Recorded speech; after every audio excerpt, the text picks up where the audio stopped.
aming Alex YouTube channel. Kung bago pa lang kayo sa aming YouTube channel, don't forget to subscribe to the tiny bell para dito sa mga videos. Shoutout nga pala po kay Ma'am Clarice. Ma'am, see you soon po. God bless po. Okay, good day po sa inyo lahat mga kastig. Ayan po, nandito muli kami ng aking anak, Wally and Alex. Ayan po, bago po tayo magsimula, siyempre, shoutout po na kay Idol Jack Gagalak ng Livewire Game Farm. Sir, Idol, ayan, kamusta po kayo dyan lahat sa inyong farm?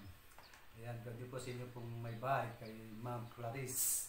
Siyempre, ganda po kay Swellon Liandelar, Estrella Donaire Moica and Dotsky Moica, Neil Jeron Victoria, Jerry Dabadap Casal, Eric Balesteros from Bangar, La Union. Siyempre, ganda po kay Jet Ranes from Pagsangan, Laguna, Nikon Khan from Dhaka, Bangladesh. Ayan po, hindi po kay Richard Badana and Erlalu Badana. Regan Bondok from Riyadh and Ego family from Bukidnon. Siyempre, hindi po kay Pang Cruz, Batangas City. Sir Jeff Mission from Bohol, Tabilaran. Kay J. Mira, JC Reyes from Calamba, Laguna. At ganoon din po kay Melissa Antiayan. Cesar Paul Anas. Ganoon din po kay Lorenzo family from Cotabato. Sir, magandang araw po dyan. Kamusta kayo lahat dyan sa Cotabato? Kay Renz Umali. Dandan from Doha, Qatar. Sir, magandang araw. Ingat po dyan sa Qatar. Sa inyo po lahat na OFW diyan. At gandi po kay JB Binamira at kay NJ Arujado. Ayan. Ganun din po kay Andrew Roque, kay Johan Banyaga Pula. Siyempre, ganun din po kay Jomar Compis from Ilocos Sur. At saka kay Sandy Bernarte Maralit. Sir, kamusta? At ganoon din po kay Don Alfonso Inobasyon Laureques. Siya nga po pala, shoutout nga pala po sa kapatid ko, si Kuya Jerome. Kuya, miss ka na namin, ingat po. Shoutout din pala po kay Tita Joanne, kay Ate Jamie. Ingat po kayo dyan sa inyong lahat. Magandang umaga po sa inyo lahat, mga kastig. Ngayong araw pong ito ay meron po akong isi-share sa inyo, ibabahagi. Dahil po sa lockdown ay naisip ko po na makagawa po ng isang version or ano. Pero ito po ay hindi ko, kumbaga, naghanap lang po ako ng mga bagay na pwede kong gawin. Parang bolt action. Share ko lang po sa inyo mga kastig na baka pwede po makatulong sa inyo. Baka may mga bagay kayo na katulad dito na may apply nyo, na may magagawa nyo ng bolt action. So ito mga kastig, tignan nyo yung aking mga kagamitan. Ito po yung mga gamit ko sa paggawa po ngayon ng bolt action. Ito po yan. Ito po ay cold coating. Kung natatandaan nyo, yan po yung sa banyo na sinasabit. So ang sukat po nito ay 1 feet 18. Ayan po mga kastig, tignan nyo na lamang po ang tamang sukat niya. Ayan. At ito naman po, mga kastig, ito naman po, ito po yung sa fishing rod. Yun sa pamiwas ko. Kasi nung panahon na ako'y may pang mamiwas, ito po yung gamit ko. So, mga ilang taon na po nakakalipsi ako. Kundi may 10 taon na po, medyo hindi ko na ginagamit. May konti ng mga sira yung mga sabitan ng nylon. So ito po yung aking ginamit ngayon. So ito po yung kanyang sukat, mga kastig. Yan po 1 feet. Yan po, yan, 15. Yan, tignan nyo po yung dulo. Ayan. Mga kastig ha. Malinaw po yan mga kastig. At ito, ito yung karugtong po na ang fishing rod. Yan. Ang sukat po niyan ay 1 feet po mga kastig. Ayan, 1 feet. Ayan mga kastig. At ito naman po, yung PVC 520. na ginawa pong paglalagyan ko ng aking bolt action, yung aking gagawin, converted. Ang sukat po niyan ay 9.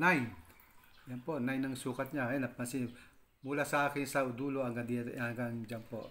Ayan, tingnan niyo po maigi, makastig. Tapos, ito pong antena, nagagawin po nating ng bulitas na gaya. Ang sukat po nito ay 1 feet and 28. Ayan po. Ayan po kung tingnan niyo po maigi. 2 feet po, 2 feet. Sorry po, 2 feet and 28. Ayan po yan, makastig. Tapos, ito po yung gamit ko, coupling na 20 mm. Tapos, ito po yung female adapter. Niligyan ko na po siya ng connector. Ito po yan, yung PVC pipe 20 mm. Ito po yan, kaya meron po yan, ito po yung magko-connect sa ganyan. Ayan po makastig. Ilagay ko na po para hindi na po masyado humaba po yung ating gagawin video. Tapos meron po tayong male adapter. Ayan po. So ito po, i-discuss ko po sa inyo ito mamaya para po sa safety po ng ating paggawa ng PVC pipe and tripod. So unahin na po natin ito. So ganito po yung mga kastig. Pinutuin ko po siya rito. Kumuha po ko, ito ganito po ang gagawin natin. Papasok po natin ito rito. Ayan. Ito sa loob. Mga kastig, tignan nyo po maigi yan. Ganyan po ang aking ginawa dyan. Ito po yan. Pasok po natin dito.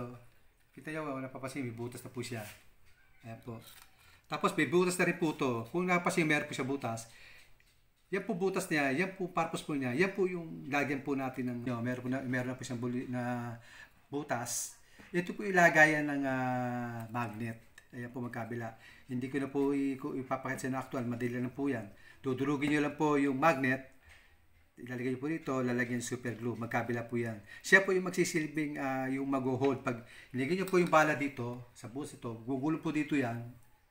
Pagpasok po dito yan, babatakin na po ng magnet yan. Hindi po mahulog yan. Kahit pagwagwagan nyo, hindi po mahulog yan. Gawa po ng magnet. Dalawahan po yan. Nakakapit. Ayan po, makasig, malinaw po yan. Ayan, ito po, papasok po rito sa loob, may butas na yan. Diretso natin doon sa pinakadulo. Ayan po, makasig. Ayan, papasok po natin yan. Para kita nyo po. Ayan.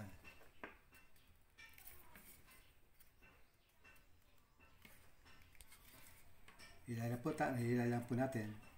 Yan, medyo umikpit po siya kasi nilagyan ko po siya ng tawag dito, yung masking tape. Nilagyan ko po yan dito, nilagyan dito para po sa pagkakasay niya, hindi po siya makaka-epekto doon sa gagawin nating bolt action. So ganyan mga kastig makita nyo. Tapos ito po yan mga kastig. Ang gagawin po natin dyan mga kastig, kung nakita nyo, napapasin nyo, yung mga puwang na yan, lalagyan nyo na po siya ng nung super, tawag dito, steel epoxy. Papairan nyo na po yan. Kung hindi man po steel epoxy, gawin niyo, tanggalin nyo ulit siya, lagyan nyo po siya ng tape. Tape po yan, lalagyan nyo ng tape ito. Yan. May nabibili po kasi maliit na tape na ganyan, manipis lang. Sakto lang yan dito. Lagyan nyo siya ganyan, tapos sa kanya po siya gamitin. Yan lang po natin mga kastig. Iayos lang natin para klaro po maigi. So, pagkalagay po niya mga kastig, nandiyan po yan. Pakita nyo, magbablock yan dito. So, pag nagkaganyan na mga kastig, lagyan nyo siya ngayon ng super glue, yung palibot. Talagang lagyan nyo siya. Lagyan para dikit siya. Kung manuman yung pressure ng hangin dito, hindi siya mag-uusad. Bukod doon, hindi po siya, huwag kayo mag-alala, hindi po siya uusad. Dahil meron po siya mga tape dito, yung masking tape na nakabilo. At dito, siyempre, lalagyan din natin yan. Lalagyan din natin ng super glue yan. Talagang pagpasok dito ng hangin, hindi po yan uusad. So, mga kastig, pagkatapos po nito, ipapasok naman natin itong ginawa nating PVC pipe 20 mm. Meron siyang korte, ganyan po yan, ang korte yan. Ayan, hindi yan po ang pagkakaayos niyan. Ayan, may kasahan po dito po ilagay yung kanyang yung kasahan niya. Papasok po natin dito mga kastig. Dito po pala sa kabila dahil may pit na. Ayan po yan mga kastig. Ayan po yung pinakabutas, ilagayan po ng bulitas. Kung napapansin niyo mga kastig, napakaganda po nito. Ito yung naisip ko lang. Kung meron po kayong ganito, kaya ko na-share sa inyo, baka meron kayong mga hindi na nagagamit na fishing rod o kaya meron kayong kakilalang kaibigan na may ganito, pwede nga mo rin. Kasi napakaganda po ng conversion na to. Tignan nyo, isipin nyo po, pag itignan ninyo po, ikinasa nyo, nandito po yung kasahan niya, mga kasi. Ito po yan eh. Ito po yan. Pag ikinasa nyo po gano'n yan, mangyayari gaganto po yan, papasok na yung ganyan. Sa loob, papasok po sa loob. So napakaganda, pagpasok po niya sa loob, kita nyo po yung tuntulo, lock na po siya. Lock talaga siya. Walang makakapasok na hanggang dito, kundi dito lang papasok yung hangin, yung lakas ng pressure, dito lang po yan. Kaya pag ko, kung una kong gawa, medyo merong konti, hindi katiting na merong isang konti, palagi ko dito, baka hindi na po siya sumingaw. So kung may sumingaw po, normal po yun, mga casting. Ayan. Yung ginawa ko pong last, may konting singaw ng bagya, normal po yun. Pero itong gagawin kong ito, napakaganda po nito. At ito po, itutuloy po natin yung aking pong pag-demo sa inyo. So mga ganito yung casting. Pagkatapos niyan, ilalagay po natin to. Ito po yung coupling. Pagpasok itong coupling, nakapix na po siya dyan, nakapix na siya dyan. Paglagay po niya yan dito, ayan po yan. Saka po natin ipapasok to. Ito po yung PVC 20mm. Pagpasok po niyan, nakalock niyan dyan. Yan. Lagyan po natin tape, baliktad pa. Ito po yung may tape. Ayan. Kasi po yan. So, pagkatapos po niya mga casting, ito naman po isusunod natin. Itong male adapter. Ayan. Mga casting, male adapter po yan. Pagkatapos po, ito po yung elbow. Yung nakakabit po sa ating pong tanke o body chamber. Ito po yung female adapter na meron na po siyang tawag dito itong PVC 20mm. Yan, papasok natin yan dito. At ilalagay po natin yan. Pagka tuyo po niya, siyempre tuyo na siya, saka po natin siya ipapasok dito. Yan po yung mga kastik. Ano ko lang po sa inyo mega. Napakaganda rin po nito mga kastik kung ito po ay inyong masusundan. At kung meron po yung mga fishing rods na hindi na po na ginagamit. So ayan, ganyan mga kastik. Paglagay po niya ng ganyan, nandito po yan. Nakausad yan dito. Siyempre, pagpasok nyo dito nung kanyang, dito, sasagat na dito yung pinakadulo. Pag, nang hangin dito, nandito lang siya, sikip na yun, nakalak na yun doon, dito pupuntahan yung diretso dito. Diretso po yan, hanggang doon sa dulo, mga kastig. Napakaganda po yan. So mga kastig, ito po yan. Ipapakita ko sa inyo. Ito po, ay meron po akong i-discuss sa inyo. Pag po kayo gagawa nito, ito po, bago po ito para mas matibay, papangalagaan po natin ating PVC peg and rifle. Pag ikakabit po natin ito sa tanke o body chamber, nakakastik, meron akong video nito, ewan ko kung napanood nyo na, lagyan nyo po hanggang mali kung pwede, para mas matibay. Kasi meron pong nagsabi sa akin, taga malayong lugar, Davao del Norte, na itong gato, tumalsik, muntik na tamaan yung kanyang kasama. Pero hindi ko po gawa yun. Yun po binigyan po ng PVC pipe gun rifle. Pero hindi ginaya niya po. Tapos medyo hindi ko po alam kung ano nangyari. Sabi niya sumabog, tumalsik, muntik na tama yung mukha ng bayo niya o yung kaibigan niya. So sa akin naman po mga kastig, wala pa naman pong nangyayari sa akin dahil sabi ko pa nga sa inyo, pag ako umagaw ng PVC pipe gun rifle ay talagang pulido po at sinisigurado kung hindi po ako madidisgrasya o hindi po makakasakit. Halimbawa, tumama sa mukha, hindi po mangyayari dahil pag gumawa, taga-sureable po. Katulad po niya, meron pong problema ganyan. Naisip ko po na bigyan solution din, lagyan niyo po ng tornilyo dito. Putasin niya, tapos yung kabila, nyo rin dito. Pasakan nyo rito. Dito rin po, lagyan nyo rin ganyan. Meron po akong video niyan.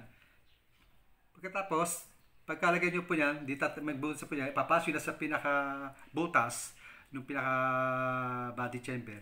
Saksakan nyo na po siya ng tunilo, paloob, saka dito. Saka nyo po siya lagyan ng steel epoxy. Siguraduhin nyo lang po, nalalagay nyo buong palipot. Hanggang maaari, yung steel epoxy pong ilalagay ninyo, yung malambot pa. Huwag yung matigas, kasi pag matigas, hindi po lalapat yun sa mga puwang, yung mga siwang.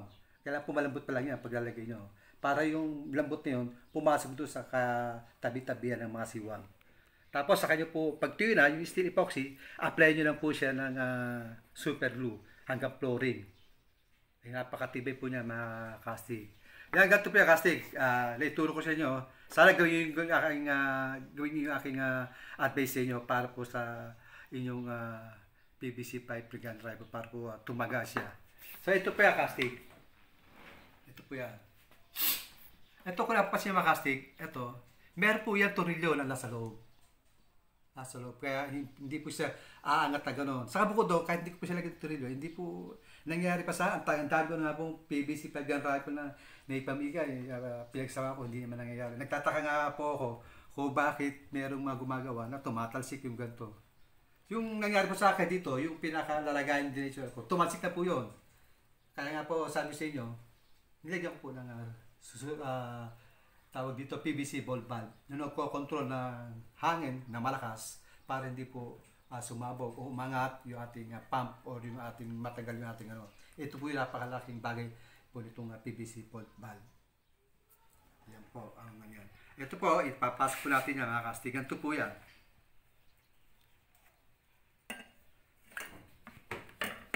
Mga kastigan, ito po yan. Papasok po natin dito. Lalagyan natin ng super glue. Pasok po rito yan. Tatransfer lang po natin yan dito. Pero na-demo ko na po sa inyo kayo na rito. Yan ito po yan.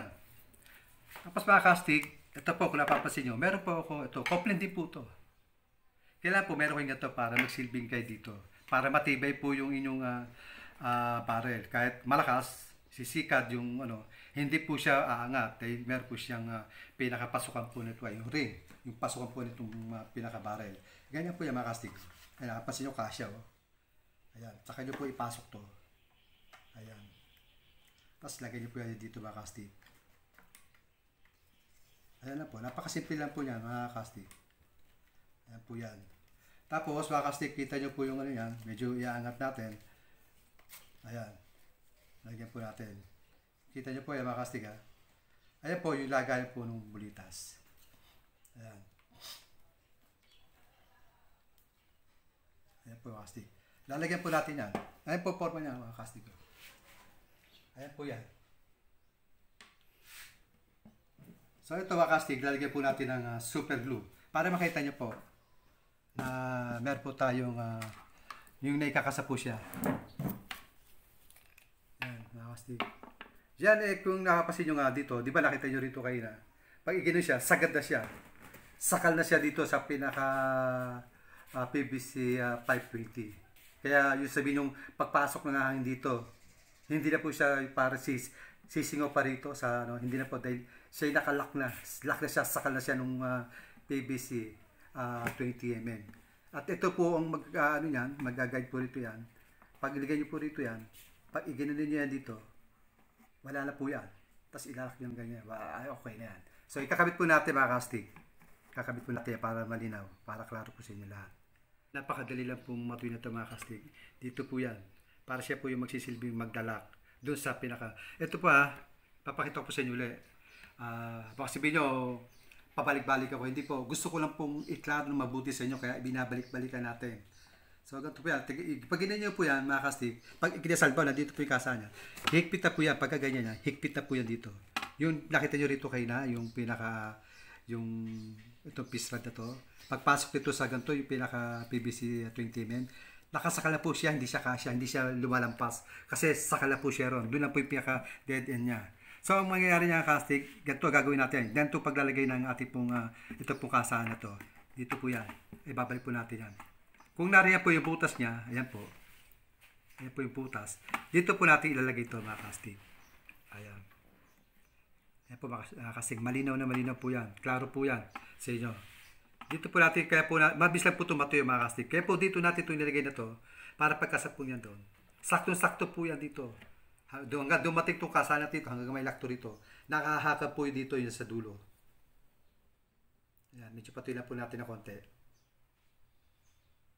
Sa mga kastig, ito, tignan nyo maigi. Nandito po, dito ko po nilagay yung aking, itong ginawa kong kasahan. Ito po, kung napapansin nyo, gumawa po ako ng isang, ito po yan. Meron po siyang tornilyo. Sa mga kastig, ito kung napapansin nyo, ito po yung ginawa ko lang. Ito po yan, tatanggalin po natin para klaro po sa inyo. Ito po yung, PVC ring po yan, na tinuwid ko, binaga ko, tapos medyo inakba ko dito, tapos nagday po ako ng tornilyo. Nakakasya po itong medyo kalawala po talagang wala po tayong mahanapan. Naghanap lang po ako dyan. So ito yan po ganyan. Ayan, demo lang na po para mayroon po kayong magiging guide po sa inyong paggawa. So ito ganito mga kastig. Tingnan yan. Yan, lagyan ko lang super glue palibot ng tornilyo. Ayan. Tapos ito po yung para maipasok po natin. Okay na po yan mga kastig. Pasok po yan. Pagka niya kastig, ganito yan. Di pa ko napapansin nyo, meron siya rito yung side ko sa inyo, nakasakala siya dito. Pagkasa po niya dito, yan. Automatic na po yan. Sikip na dito yan. Nakasetup na po kasi yan. Kaya nakita niya may mga tipo. Pag ako gumagawa po, talagang nilalagyan ko na siya ng marking. Kung saan doon siya nakasetup talaga. Hindi po tayo mapapaligaw o magkakamali. Ayun po mga kastig. Pag ganyan yan, mga kastig ganyan maluwag. Pero pag pasok nyo lang ganyan, maskip na rito yan. Nakap na doon sa pinaka-butas dito sa mismo tubong to na 20 mm. Yung pinaka-fishing rod yung dulo. Hindi siya kasya ron eh. Hindi siya lumalampas. Kaya pag gano'n nyo yan, sikip na yan. Igagawin nyo, ilalak nyo lang dito. Ayan. Ganyan mga kastig. At dito lang po mga kastig kung napapasin nyo. Ayan, meron po tayong katuktong. Dito po yan. Ayan. Dito po yan. Meron po tayong masking tape. Lalagyan po natin ng tawag dito, yung super glue sa loob. Pati po to. Para talagang kapit-kapit siya. Yan mga kastig. Ito na po mga kastig. Kaya meron po siya. Ito po yung pag magkakasaka siyo. Magkakasaka kayo ng ganito. Dalayan, kita umaangat siyang ganyan. Pero hindi mawawala sa alignment yan. Diretso po yan. Saka ito pong binili kong antena to. Hindi po yung antena na manipis. Ito po yung makapal. Dalawang klase po yan na nabibili. Ito po yung ginagawang yung isinasabit sa pintuan, yung tumutunog. Hindi po ito yung antena. Pero pwede rin po siyang gawin antena. So ganito po yan. Pagkataas po yan, mga kastig ito, may makita kayo ito. Ito yung wall curtain. Yung ginagamit sa banyo, yung nakaharang sa banyo. Ito po yun. Ang halaga po nito ay 140. Magkasapin po yan. Nabibili po yan sa Novo. Doon po sa bilihan ng mga albawa, yung bilihan ng mga katulad ng mga bowl, mga sabitan ng kunono, yung bilihan ng mga tiles. Doon po nakakabili ito mga kastig. O kaya doon sa bilihan ng mga kurtina. Ay, ganito po gagawin po natin yan. Pag nilagay po natin dito yan mga kastig, ayan po yan, pasok po dito yan. So, ay, nalimutan po natin itong gagamitan po natin ito ay yung couple na 20 mm. Ayan po yan. Pasok po natin dito. Ayan. Pagkatapos po, saka po natin ito. Lalagyan po natin ng mga niya siyempre. Automatic na po ilalagyan natin ng super glue. Ayan. Yung mga kastig. Pag ikinasa po natin yan, mga kastig, wala pong problema yan. Ang bala po niyan diretso. Kasi yung diretso yun eh. Yung pinaka-antena yan. Diretso po yan. Pagkasa yung ganyan, lagyan ng bala, okay po yan. Testing po natin. Lagyan po natin ng bala. Kaya mga kasig, siyempre hindi natin siyempre, hindi pa ng buto. Ipinakita ko lang po sa inyo yung version ko ng volt action. Kasi baka makatulong, meron kayo mga fishing rod dyan na may hingi o hindi na ginagamit. Pwede yung gawin, mas maganda po ito. Ayan, lagay po yung bala dito. Diretso pwede sa loob. Pagpasok po ng bala sa loob, kakasan nyo na yan. Papasok po dito yan. Dito sa pinaka dulo, dito. Tapos dito po magmumuli hangin yan. Meron pa siyang distansya. Mas malakas na impact dito. Papasok pa gano'n yan. Pag gano'n yan, diretso na yan. Lock na rin dito yan. Masikip. Ay po, hindi lang po natin mga testing, wala po tayo talagang mabila ng mga gamit para masubukan. Pero ipakikita ko po sa inyo ng kabuuan nito. Testing ko po sa inyo yan. Tapos doon po sa mga request, doon po sa pump, sa paggawa po ng pump, akin pong ide-demo rin yan. Pati pong pagko-convert nung version ko ngayon. Kasi akin pong unang ginagawa, ang ginagamit ko yung trigger po ng kitchen lighter. Ngayon po, meron pa ako isa pang na naisip, na dito naman nakakabit yung ating igniter sa kayong trigger dito. Napakaganda po. Sa sunod na video ko po, gagawin ko po yan step by step para masundan nyo po. At akin pong ipapala sa inyo, mga kastig, hindi ko pa po nababanggit sa inyo. Kasi marami pong nagka-request sa akin na gusto po makabili ng PVC pipe gun rifle sa akin. Ako po talaga sa totoo lang po mga kastig, Ang aking pong purpose dito, tutorial po purpose lamang po mga kastig. Para magsilbing gabay po sa inyong lahat, sa ating pong mga kababayan, na nagnanais po na makabuo ng PVC pipe gun rifle. Kaya ako po humingi po sa inyo ng dispensa, pamanin, na hindi po talaga ako magbebenta o nagbebenta ng PVC pipe gun rifle. Kung napapansin nyo po, sa akin pong channel, wala pong conversation doon na ako po ay nagbebenta, tumatanggap ng pera para pagbentahan ng PVC pipe gun rifle. Ako po ay nagbibigay po ako ng PVC pipe gun rifle. Halimbawa po, katulad ito, pag nagawa ko po ito po ay pagkatas ko i-demo, ibinibigay ko na po ito. Pero pinagsasawa ko muna, target, pag medyo sawa na ako, yun, pinamimigay ko na po. Sa dami po ng katulad ito, meron pong nakalaan ako kayo, no? Siyempre po, matagal nang inihintay ito, matagal nang siyang naghihintay sa akin. Sa kanya po mapupunta to. Siguro sa sunod po, nagawa ko, ibibig ko ulit doon sa mga, kung kayo naman halimbawa nagpapagawa kayo sa akin, pwede ko naman po kayo gawa, basta sa libre. Free time ko po, wala po problema. Katulad po ni Sir Flores, Romel Flores ng Papanga. Hindi po talaga ako gumagawa, wala po talagang time. So nagkaroon po ng holiday, kung napapansin natatanda nyo, holiday. Nagawa ko po sila, pagbigyan ko po yung kaibigan niya. Nagawa ko po siya, wala po bayad yun. Basta ang kanya lamang po doon, yung materials, yung gawa po ay wala po bayad yun. Nagbigay po siya ng sobra, siyempre po, nagbigay sobra, 100 o 200. Ginawa po ng merienda namin kasi pamasahe. Yun po ginagawa ko sakripisyo. Total po, bibili ako ng materials dahil sa kailangan ng subscribers. Tapos maglalakad kami, 2 times and tapos mamasahe kami, bibili namin. Para lang po mapagbigyan po yung kahilingan, yung lahat. Yung po sakripisyo, napakalo. Pero baliwala po yun. Basta ang malaga, mapagbigyan ko po kayo lahat. So mga kastig, yung po inulit ko, pamanhin po sa lahat ng gusto po bumili. Pasensya, hindi po ako nagbebenta. Tutorial purpose po, tandaan po, yun lang po ang aking hanga dito. At yun po mga kastig, doon po sa mga nag-chat sa akin, nag-comment sa akin po nga channel, pasensya po kung hindi agad-agad ako makapag-reply. Kasi misa po sa gabi, tulog na po ako. At doon tungkol din po sa may ng boses, minsan, pasensya po kayo kahit meron po kasi problema sa akin, yung sinus. May sinus po kasi ako. Misa po pag nasumbong po, hindi po maganda sa pakiramdam. At lalo na pag ako'y gumagamit ng cellphone, at nagre-reply po ako sa mga ating pong kaibigan, subscribers, yan, masakit po sa ulo, totoo lang po talagang Pero nagagawa ko po ng paraan yan, nire-review ko po hanggang kaya ilaliman, para lahat po masagot ko. Basta tatandaan niyo po mga kastig, alalayan ko po kayo, kung hindi niyo po kayang gumawa, mag-chat po kayo sa akin, mag-add po kayo sa akin, sa Wally Cabello Roses, nandun po, nakasundero po ako doon, mag-chat po kayo kung ano pong parte na hindi niyo po alam sa pagbuo ng PVC pipe gun rifle, ay aking pong sasagutin, ituturo sa inyo ng may pagrespeto at klaro para po kayo aking pong maalalayan sa inyo pong pagbuo mga kastig. Ayan po mga kastig, at doon po sa ating pong lumalagat na karamdaman ngayon, yung mga sakit na lumalagat ngayon, safety po tayo lahat sa ating pong katulad ko, magulang, tatay na lagi po nasa labas.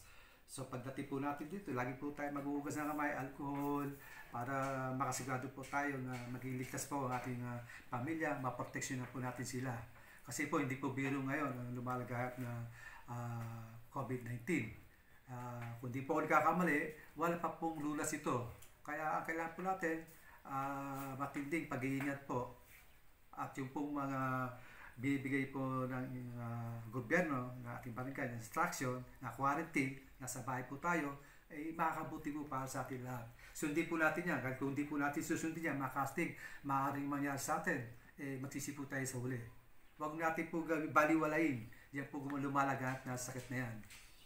At magtis po tayo sa bahay. At dati yung panahon, magiging ligtas na po tayo, mawawala na po yan. Yung lumalagat na COVID-19 yan. At isa pong lunas po dyan, napakaganda po. Mag-pray po tayo, pag-pray po natin ang ating pamilya, ang ating pong bayan, ang ating pong bansa, para po maging ligtas po tayo. Umasa po tayo sa panahon ngayon, sa Diyos lamang po tayo dapat umasa para magkaroon po tayo ng kaligtasan ang ating buong bansa. Ilan po at maraming po salamat sa inyo lahat. Kung di pa po kayo nakapag-subscribe sa aking YouTube channel, subscribe na po kayo. Kung bago pa lang po kayo sa aking channel, subscribe po kayo mga kastig. At palagi po kayo updated sa aking po magagawin pang latest video na gagawin. Yan po at God bless po sa inyo lahat.